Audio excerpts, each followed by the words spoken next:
बिहार सरकार के गृह विभाग और पुलिस मुख्यालय की ओर से आज की इस मीडिया ब्रीफिंग में मैं मीडिया के सभी प्रतिनिधिगण का स्वागत करता हूं। अभी हमारे साथ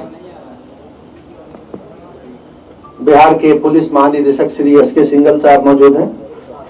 साथ में एडिशनल डीजी पुलिस मुख्यालय श्री जितेंद्र कुमार हैं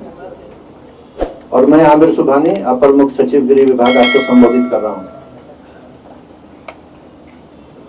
हाल के दिनों में बिहार सरकार के द्वारा कुछ आदेश निर्गत किए गए हैं,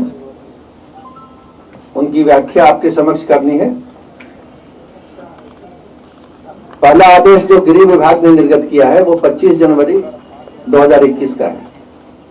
इसका लेटर नंबर है 29, 25 जनवरी का, और इसका विषय है विभिन्न सरकारी विभागों, निगमों, निकायों में संविदा या ठेका पर काम लेने हेतु चरित्र सत्यापन की अनिवार्यता के संबंध में। यानी गवर्नमेंट के डिपार्टमेंट जो ठेका लेते हैं, टेंडर करके कोई काम अलॉट करते हैं, तो काम लेने वाले व्यक्ति को कैरेक्टर सर्टिफिकेट लेना होगा, क्योंकि वर्क्स डिपार्टमेंट में भी टेंडर होता है, सड़क निर्माण का, सिंचाई परियोजना का, बिजली परियोजना का, पुल का, बांध का। तो उसमें पहले से भी पीडब्ल्यूडी कोड में प्रावधान था कि जो टेंडर लेंगे तो उनको पुलिस से कैरेक्टर सर्टिफिकेट लेना होगा, और अगर स्वच्छ होगा कैरेक्टर सर्टिफिकेट तभी उनको टेंडर पर काम मिलेगा। ये व्यवस्था पहले से भी थी, लेकिन इसको दोबारा दोहराया भी गया है। इसमें कुछ और बातें भी जोड़ी गई हैं। एक तो ये जोड़ा गया है कि अगर किसी ने टेंडर लिया, किसी कंपनी ने, किसी ठेकेदार ने, और टेंडर की शर्तों के अधीन वो उस काम को सब कॉन्ट्रैक्टिंग कर सकता है, काम का कोई एक हिस्सा वो दूसरी किसी को दे सकता है, किसी दूसरी फर्म को या व्यक्ति को। तो अगर ये उसमें अलाउड है सब कॉन्ट्रैक्टिंग, तो जो सब कॉन्ट्रैक्टर होगा उसको भी चरित्र प्रमाण पत्र लेना होगा। ये प्रावधान किया गया है, और इसका उद्देश्य यह है कि जो अपराधी तत्व हैं, क्रिमिनल्स हैं, हिस्ट्री सीकर्स हैं, कानून तोड़ने वाले हैं, वो सरकारी ठेका और टेंडर लेने से वर्जित हो जाएं, बैंड हो जाएं। और इस बारे में जो कैरेक्टर सर्टिफिकेट देने का पुलिस से जो सिस्टम था, उसको डीजीपी साहब ने मजबूत किया है आंतरिक आदेश निकाल के पुलिस मुख्यालय से, जिसके बारे में डीजीपी साहब बताएंगे। ये पहले से जो व्यवस्था चली आ रही थी उसको दोबारा रिव्यू किया गया है, और ये देखा गया है कि किसी भी परिस्थिति में कोई ऐसा व्यक्ति टेंडर न ले जो क्रिमिनल एलिमेंट्स हो। साथ ही एक और शर्त लगाई गई है कि अगर टेंडर लेने के बाद कोई ऐसा काम कर रहे हैं वो आदमी या कंपनी जिसको टेंडर मिला है, जिसमें पब्लिक कॉन्ट्रैक्ट है, आम जनता से उसमें हर वक्त व्यवहार हो रहा है। उदाहरण स्वरूप, मिसाल के तौर पर बस स्टैंड का ठेका लेते हैं, हाट बाजार का लेते हैं, नाव घाट का लेते हैं, पार्किंग स्थल का लेते हैं। तो वहां यह है कि जिसने ठेका लिया उसको तो कैरेक्टर सर्टिफिकेट लेना ही होगा, वो तो हो गई बात, प्रावधान है। लेकिन वो जो स्टाफ लगाएंगे, जो पार्किंग का टिकट काट रहे हैं, या बसों से कोई शुल्क ले रहे हैं, या नाव से शुल्क ले रहे हैं, जो भी सरकार के कानून में लेना है, और उसके लिए उन्होंने प्राइवेट आदमी अपने रखे हैं ठेकेदार ने, तो उन प्राइवेट लोगों का भी कैरेक्टर सर्टिफिकेट लेना होगा। स्वच्छ होने चाहिए, उसमें भी ऐसा ना हो कि वो व्यक्ति खुद तो स्वच्छ हो, लेकिन जो अपना स्टाफ लगाए उसमें क्रिमिनल एलिमेंट्स को लगाए, गुंडे बदमाश को लगाए, रंगदारी करने वाले को लगाए, ऐसे लोग हो जो चार्जशीटेड हो या सजा याफ्ता हो उनको लगाए, तो ये अलाउ नहीं किया जाएगा, इसकी अनुमति नहीं होगी। और उसको ये आवश्यक होगा, अनिवार्य होगा कि अपने स्टाफ को भी कैरेक्टर सर्टिफिकेट वो पुलिस से दिलवाए, और साथ ही अपने स्टाफ को एक पहचान पत्र भी दे, ताकि मालूम हो कि ये उसका ऑथराइज्ड आदमी है, ऑथराइज्ड स्टाफ है। ये पहचान पत्र देने की जिम्मेवारी वो जो है वो उस ठेकेदार की होगी जिसने टेंडर लिया है। तो ये निर्देश था 25 जनवरी 2021 के गृह विभाग के आदेश का। उसके बाद पुलिस मुख्यालय से डीजीपी साहब ने 1 फरवरी 2021 को एक अनुवर्ती आदेश निकाला है, सब्सिक्वेंट ऑर्डर, जिसका ऑर्डर नंबर है 35। उस ऑर्डर के बारे में डीजीपी साहब खुद आपको संबोधित करेंगे। उस ऑर्डर का विषय है पुलिस सत्यापन प्रतिवेदन के संबंध में। यानी अभी जो बात हुई कि कैरेक्टर सर्टिफिकेट या पुलिस वेरिफिकेशन रिपोर्ट लेना अनिवार्य होगा, वो कैसे दिया जाएगा, किन बातों को देख करके दिया जाएगा और किस तरह से दिया जाएगा, उसके बारे में डीजीपी साहब आपको बताएंगे। इससे पहले कि डीजीपी साहब आपको संबोधित करें, मैं सिर्फ एक बात आपसे कहना चाहता हूं, और वो ये है कि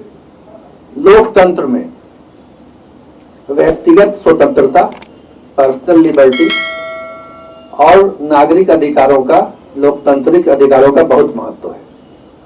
और लोकतंत्र में जो भी सरकार होती है और सरकार के जो अधिकारीगण होते हैं और जो अमला होता है, वो इस दायरे में रह के काम करता है कि किसी के भी लोकतांत्रिक अधिकारों का हनन नहीं हो। उसमें उसके अंदर अभिव्यक्ति की स्वतंत्रता है और शांतिपूर्ण ढंग से अपनी बात कहने की स्वतंत्रता है और कानून का पालन करते हुए शांतिपूर्ण ढंग से धरना प्रदर्शन या जुलूस निकालने की भी स्वतंत्रता है, जिसके लिए अनुमति सरकार भी देती है और उसके नियम बनाए गए हैं। तो सरकार की कभी मंशा नहीं रही है और जो भी नियम बनाए जाते हैं या बनाए गए हैं, उसमें कहीं ये नहीं है कि किसी भी प्रकार के व्यक्तिगत अभिव्यक्ति की, लोकतांत्रिक अधिकारों की, व्यक्तिगत स्वतंत्रता की और संविधान में दिए गए जो फंडामेंटल राइट्स हैं, उनका कोई हनन हो, उसमें कोई बाधा पहुंचाए सरकार का कोई आदेश या नियम या सरकारी अधिकारियों के आदेश, ऐसा हुआ भी नहीं है और मैं आश्वस्त करता हूं कि ऐसा नहीं होगा। अब इस बारे में अगर कोई भ्रम है, कोई कठिनाई है, कोई बात समझने की जरूरत है, तो उस पर अभी चर्चा होगी। मैं पहले इस आदेश के बारे में, जो पुलिस सत्यापन प्रतिवेदन के बारे में डीजीपी साहब ने राज्य में सभी पुलिस अधिकारियों को और सभी थानों को निर्गत किया है, मैं पहले उनसे अनुरोध करूंगा कि वो आपको संबोधित करें और उसकी पूरी जो है विस्तार से आपको उसका बताएं कि वो आदेश क्या है और कैसे काम करेगा और उसमें क्या चीज लिखी गई है। और उसके बाद अंत में, जैसा डीजीपी साहब ने कहा, आप अपना उस पर प्रश्न कर सकते हैं, जिसका जवाब देने का हम लोग पूरा प्रयास करेंगे। धन्यवाद। अब डीजीपी साहब जी सुने, एसके सिंघल साहब।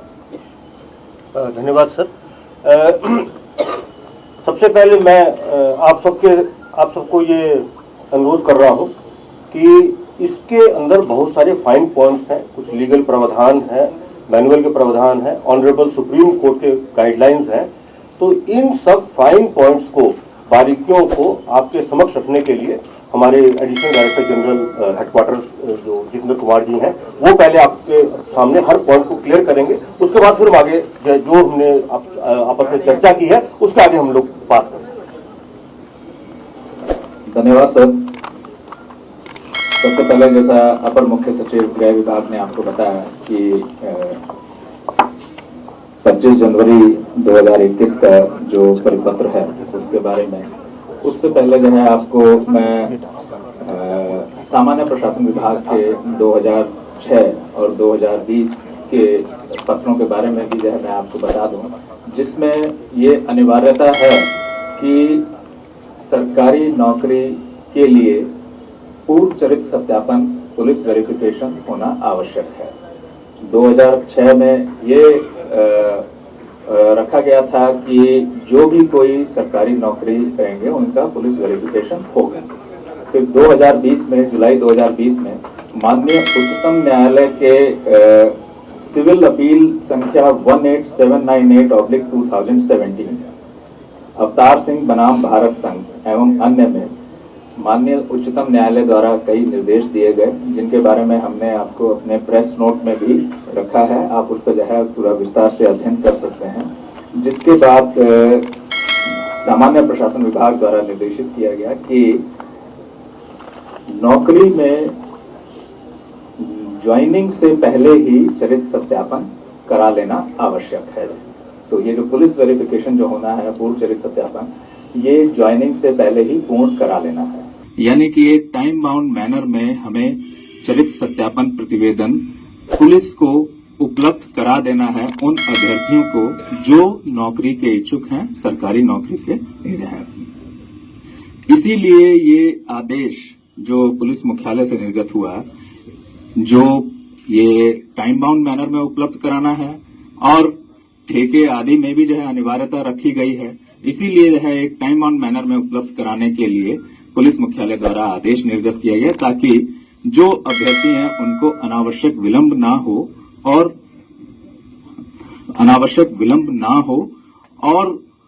उनको ससमय ये सत्यापन प्रतिवेदन मिल जाए। ये इस बारे में मैं और जो है स्पष्ट कर दूं कि हमारे पुलिस मैनुअल में पहले से ही प्रावधान चला आ रहा है कि सत्यापन की क्या प्रक्रिया होगी। जैसे पुलिस हस्तक का नियम है 92, जो नियोजनार्थियों के चरित्र सत्यापन का प्रावधान इसमें रखा गया है कि कैसे किया जाएगा, क्या क्या किया जाएगा। उसी के साथ जो है 1985 में पुलिस ऑर्डर 844 और 845 ये भी जो है समय समय पर निर्गत होते रहे। समय की आवश्यकताओं के साथ साथ जो है इनमें प्रक्रियाओं में रिफाइनमेंट होता रहा और उसके बाद 2011 में भी जो है कि चरित्र सत्यापन प्रतिवेदन के लिए थानों में क्या क्या अभिलेख रखे जाएं, ये भी जो है निर्देशित किया गया। इन्हीं सब की कड़ियों में ये 1 फरवरी 2021 का पुलिस मुख्यालय का आदेश निर्गत किया गया है, जिसमें ये बताया गया कि ससमय दिया जाए, ताकि आरटीपीएस एक्ट के तहत भी जो है ये एक टाइम बाउंड सर्विस है जो उपलब्ध करानी है, समय पर सबको मिल जाए। तो ये उसको जो है प्रावधान किया गया कि समय पर ये उपलब्ध करा दी जाए और उसमें क्या क्या सूचनाएं रहेंगी इनके बारे में भी स्पष्ट किया गया कि पुलिस सत्यापन प्रतिवेदन में संज्ञेय अपराधों के संबंध में संलिप्तता और उस क्रम में पुलिस एवं न्यायालय द्वारा की गई कार्रवाइयों की प्रविष्टि सत्यापन प्रतिवेदन में रहेगी। यदि कोई व्यक्ति किसी संज्ञेय अपराध में अप्राथमिकी अभियुक्त है और वो आरोप पत्रित हुआ है या न्यायालय द्वारा दोष सिद्ध किया गया यानी कन्विक्टेड है, आरोप पत्र यानी चार्जशीट, यदि उस पर जो है अनुसंधान के बाद साक्ष्य के आधार पर आरोप पत्र समर्पित किया गया है, तो ये प्रविष्टि हमारी जो है उसमें रहेगी सत्यापन प्रतिवेदन में। कोर्ट द्वारा जो है कोर्ट में उसको जो है कन्विक्ट किया गया है, सजा दी गई है, तो ये प्रविष्टि भी जो है उस हमारे सत्यापन प्रतिवेदन में रहेगी। इसमें यह भी स्पष्ट किया गया है कि यदि किसी संज्ञेय अपराध में, संज्ञेय अपराध यानी कॉग्निजेबल ऑफेंस, जिसमें पुलिस बिना किसी वारंट के व्यक्ति को गिरफ्तार कर सकती है, तो यदि उसमें किसी व्यक्ति का नाम प्राथमिकी या अप्राथमिकी अभियुक्त के रूप में आया, परंतु अनुसंधान में पाया गया कि उस पर आरोप सत्य नहीं है, साक्ष्य नहीं पाया गया है और उस पर जो है आरोप पत्र नहीं समर्पित किया जा रहा है, तो उसके नाम में, उसके चरित्र सत्यापन में उस कांड का उल्लेख नहीं किया जाएगा। मतलब कि वो हमारे हिसाब से, हमारी तरफ से क्लीन हो गया है वो। इसी तरह से यदि उसको सिर्फ संदेह किया गया है और उस पर आरोप पत्र के लायक साक्ष्य नहीं है, तो भी जो है उस कांड की प्रविष्टि नहीं की जाएगी, यानी उस समय भी उसको जो है क्लीन ही माना जाएगा जो है। और यदि आरोप पत्र समर्पित भी किया गया लेकिन न्यायालय ने संज्ञान नहीं लिया या उस पर मुकदमा खारिज कर दिया या फिर ट्रायल के बाद उसको एक्विट कर दिया, ऑनरेबल एक्विट कर दिया, तो भी उस कांड की प्रविष्टि उसके बारे में नहीं की जाएगी। इसी क्रम में जो है एक और जो है क्या कि यदि विधि व्यवस्था की स्थिति, विरोध प्रदर्शन, सड़क जाम आदि मामलों में यदि कोई व्यक्ति पार्टिसिपेट करता है और आपराधिक कृत्य में शामिल होता है, मतलब इन सब गतिविधियों के जैसा अपर मुख्य सचिव साहब ने बताया भी कि ये संवैधानिक अधिकार हैं, मौलिक अधिकार हैं, अपनी बात रखने का लोगों को, नागरिकों को जो है संविधान द्वारा प्रदत्त अधिकार हैं, वे अपनी बात रख सकते हैं और हर तरह से उनको जो है उन अधिकारों को किसी भी प्रकार से अक्षुण्ण नहीं किया जा रहा है। बस यही कि यदि वे किसी आपराधिक कृत्य में शामिल होते हैं, आपराधिक कृत्य हो सकते हैं कि सरकारी संपत्ति की तोड़फोड़ करना, आग लगाना या लोगों के साथ जो है मारपीट करना, इसी प्रकार के और भी ये उदाहरण के रूप में है, और भी बहुत सी चीजें हो सकती हैं, लेकिन आपराधिक कृत्य में शामिल होते हैं और उसमें अनुसंधान में उनका नाम आता है, साक्ष्य पाया जाता है और फिर आरोप पत्रित किया जाता है, तब इन कांडों की सूचना भी हमारे पुलिस सत्यापन प्रतिवेदन में रहेगी। ये रहेगी पुलिस सत्यापन प्रतिवेदन में रहेगी।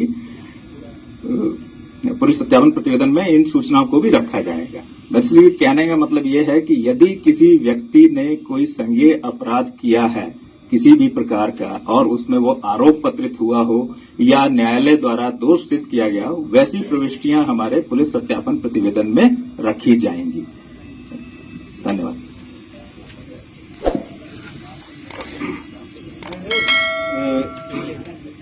चरित्र सत्यापन की रिक्वायरमेंट, उसका generalised directions honourable Supreme Court के द्वारा जो व्यवस्था की गई है उसके बारे में भी जिक्र हुआ और जो प्रोसीजर फॉलो करती है पुलिस उसकी जो बारीकियां हैं, डिटेल्स जो हमारे पुलिस मैनुअल में भी उद्धृत हैं, हमारे पुलिस ऑर्डर्स में भी उद्धृत हैं और उसी कड़ी में हमने जो है उस प्रोसीजर को और क्लियर कट करने के लिए, क्लैरिफाई करने के लिए ये ऑर्डर जो है वो इशू किया है।